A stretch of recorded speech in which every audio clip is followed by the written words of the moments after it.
هیلي دا عکس چې مې درته لګولی دی دا د لونګین اشنا په نوم باندې یو افغان ورور دی چې ده به په دغه ټیک ټاک کې شعرونه ویل ده او بیا په خیري کې ورسره ویل چې او غمه. نو دی د افغانستان د اوسني خلکو لخوا نه نیول سوی دی، ویښته دا سر یې پرې خریلی دی او بیا وروسته له هغه سخت وهلی دی او بیا د یو ویډیو هم خپره کړې ده چې ډېر د خفګان اظهار یې پکې کړی دی. نو ګورئ زه صحیح ده دا خبره به ومنو چې یو سړی داسې خبرې کوي چې هغه ورور دلته نوي ځوانان و د هغو هغه د ده کړنو ته ګوري نو بیا هغه نوي ځوانان هم هغه شیان زده کوي کوم شیان چې دوی کوي. خو دا د خبرو له لارې هم کېږي چې یو څوک ته راولي او کوي نوي ورته وایي چې ګوره دا کړنې چې دا زموږ ستاسې د کلتور او زموږ ستاسې د افغانستان پر ګټه نه دي او د نوو ځوانانو پر ګټه نه دي. نو دا د خبرو له لارې هم کېږي.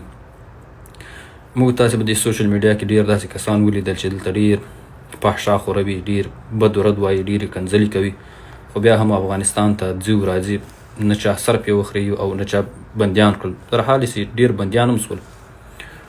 خو کوم کسان چې پر افغانستان کې اوسېږي یو ځوان ته رانیسي پر هغه باندې ویښتان خرې وهي، دا ګوره له ځان سره ډېرې ستونزې لري. دا د افغانستان لپاره ډېرې ستونزې پیدا کولی شي. یو خو د ځوانان چې دي دا ناامیده کېږي، خفه کېږي. نو دغه کړنې بیا چې موږ په بار پرې خبرې کړي چې هیواد ته د بلې جګړې لپاره لارې هوارول، همدغه کړنې دي چې وروره دلته به بیا ځوانان راجګېږي، وروره له هغو ډلو سره له هغو خلکو سره به درېږي چې دلته د افغانستان په اوسني حالاتو باندې زر رقم ټاپې وهي او وایي چې وروره دلته د خلکو ځوانانو ته مشرانو ته څوک د احترام په سترګه نه ګوري، د افغان په سترګه نه ورته ګوري. نو پرې خفه یو او د دغسې کړنو خلاف یو. باید د خبرو له لارې هر څه حل شي. هر سړی دوست و دښمن لري، هر سړی غیرت لري، ننګ لري. یو ځوان چې ته په خپل هیواد کې داسې نه دی چې اوس پر افغانستان باندې اوس موږ ووایو چې بنګالیان حاکمان دي، وروره پنجابیان حاکمان دي او د بل هیواد خلک حاکمان دي، نو خود به وروره تا راګیروي، وهي به دیم، سر به دیم در باندې خري او حق به هم نه درکوي چې ته وروره یو ټوکه وکړې، یو شعر ووایه. نو دا زموږ ستاسې ټولو ګډ کور دی، خپل وطن هم دی چې خپل وطن کې وروره ته آزاد ونه ګرځې، شعرونه ونه وایه، مستي ونه کړې. نو په بل وطن کې خو نه کېږي.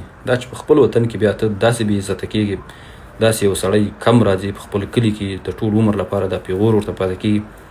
نو دغسې کړنې چې هر څوک کوي دا هم د وطن پر تاوان دي او هم ځوانان له دې هېواد څخه تښتي. وروره نور ځوانان چې په خارج کې دي هغه بیا زړه نه ښه کوي چې افغانستان ته دې لاړ شي.